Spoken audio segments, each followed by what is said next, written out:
Hindi pwedeng basta-basta manghiram sa online loan lang dahil lang gipit ka. Paano kung makatagpo ka ng scammer? Kahit ma-approve ka, kaya mo bang bayaran agad? Tama na! Kailangan namin ng pera na mabilisan. Wala nang ibang mapaghiraman. May mga matatanda at bata kami inaalagaan. Isang buong pamilya ang umaasa. Kaya mangungutang ako online.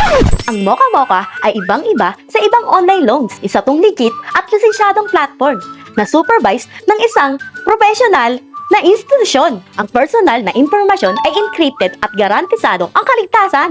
Hindi mo na kailangan pumunta ng office, hindi mo na kailangan mag-fill out ng mga papel. Pwede ka nang mag-apply ng maximum limit na 50,000 pesos. Gamit lang ang phone number mo. Bakit hindi mo pa subukan ang ganito kagandang platform? Gusto mo bang subukan ngayon?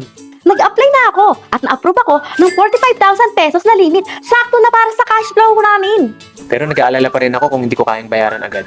Ang interes ng Mocha Mocha ay sumusunod sa tamang batas at ang pinakamahabang panahon ng pagbabayad ay 180 days.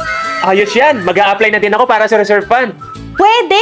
I-click mo na ang link sa baba ng video, ilagay ang phone number at ID mo at makukuha mo na ang credit limit mo online. Subukan mo na!